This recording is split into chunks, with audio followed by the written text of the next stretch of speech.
Welcome back to Team FastEddy. This is going to be the first video in a multi-part video that we are doing for the Castle Creations Baja conversion kit. And we're going to go over the parts that are involved in the first one or two videos. And then we're going to go through a detailed disassembly of what needs to be taken off of the HPI Baja in order to install the Castle conversion kit. And then we're going to install the Castle conversion kit piece by piece so that you can get a better idea of exactly what all is included in the kit, as well as what it's going to take to do a complete conversion. So be patient with us. We'll be putting our videos up and they'll be numbered for you to follow along with our build. So kick back, grab a beer, and let's get rolling. Let's go ahead and take a look at what you're going to get when you receive your package with the conversion kit. This package was brought to us by TGN Distributing, or Team Gonads. We'd like to thank them very much for helping and participating in this video series, and need to again thank Mark over at TGN. Very, very grateful for his help.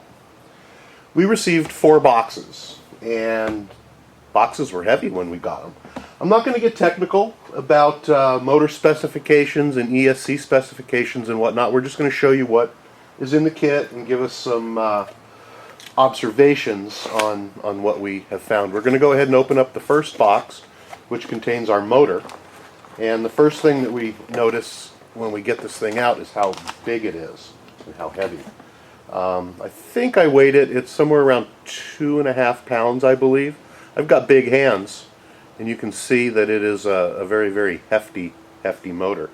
Included in there are the 8-gauge wire, and they're very high quality wire, very flexible, and they have been kind enough to also solder the ends onto the wire for us, so that's one less step that we have to do.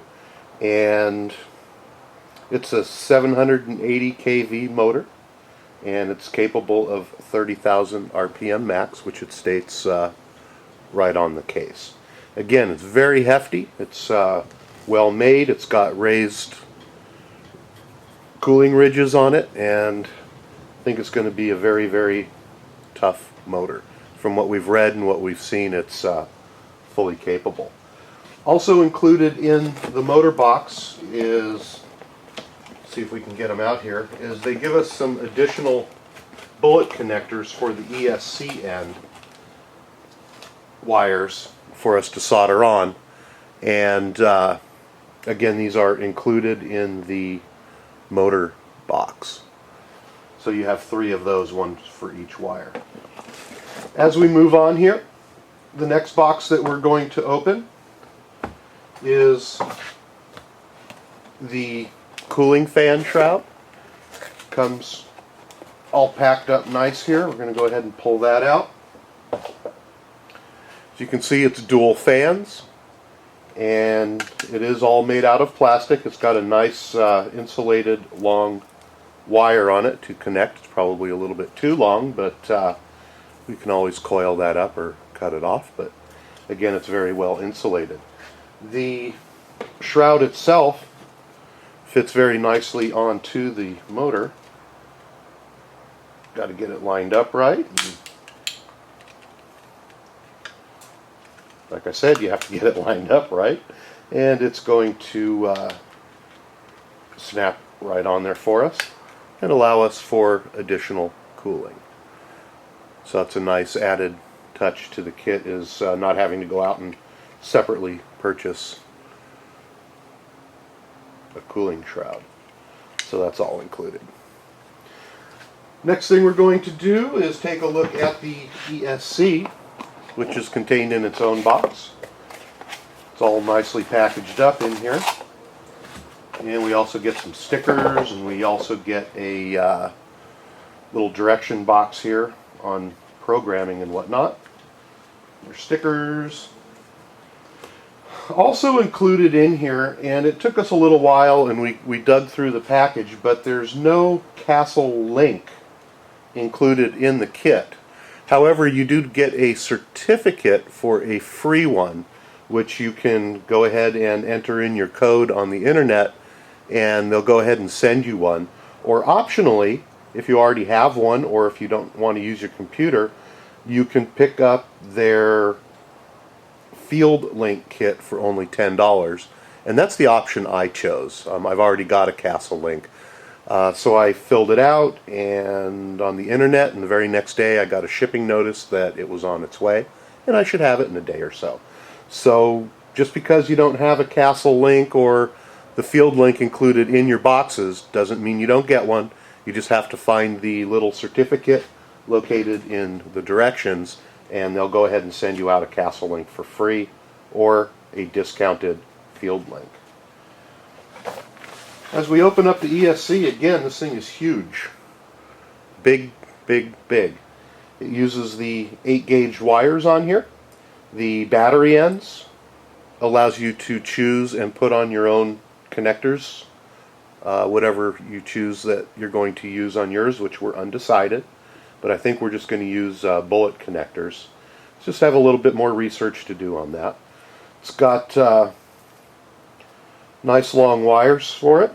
Again, better too long than too short, but very long wires to connect to your ESC and whatnot.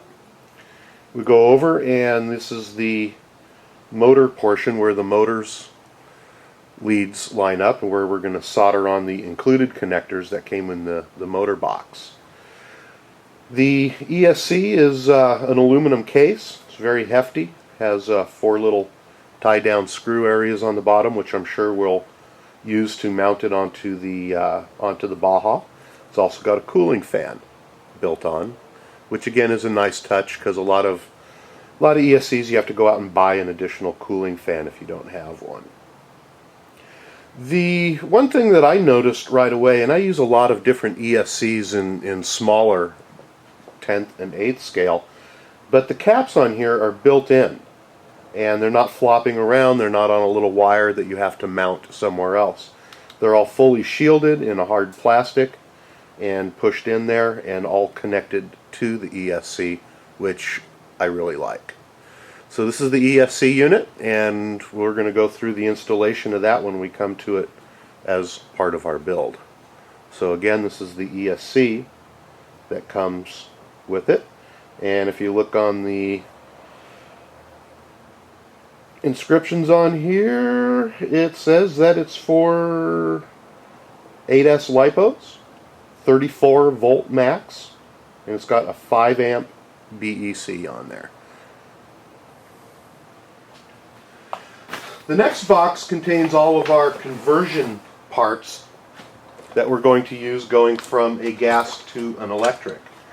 And when I first opened this up, one thing that I did notice is that was pretty cool, is that each part was in its own little styrofoam envelope and kept everything from getting scratched up, which I thought was really nice of them to do.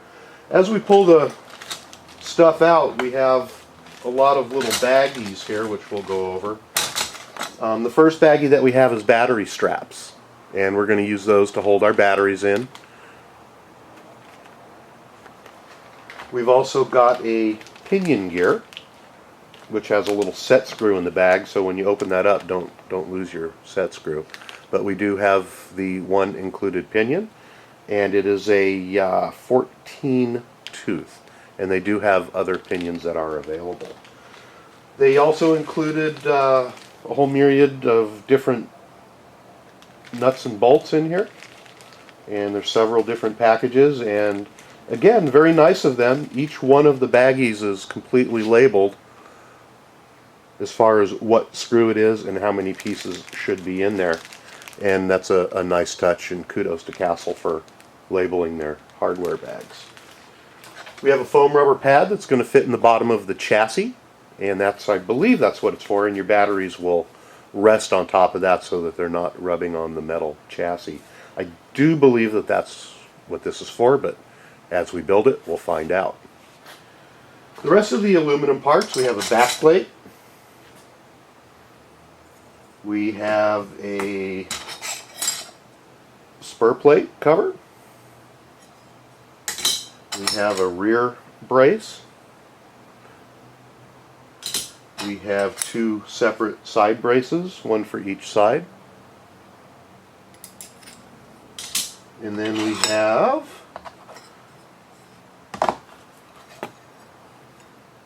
an engine, or I should say in this case a motor mounting bracket, and as you can see it is slotted on the top and the bottom where we bolt them on so we can adjust our mesh, which we can't do on a gas. And whoo, almost dropped it. This one goes on the other side, I believe. And then we also have a third part here, which is unknown where it goes. So we're all going to be learning together as we do this build. So that's all the different pieces and parts that are included in the Castle kit when you purchase it. And again, I'd like to thank TGN for being very generous with us on supplying the kit for us to do this video with. So again, all the pieces and parts we're going to go ahead and put back in. We're going to go ahead and call this our video number 1. Again, there's going to be several different videos, and we're going to run through each step in the process of converting our HPI Baja 5T into a electric castle conversion. Want to thank you for stopping by, Team FastEddy. Stay tuned.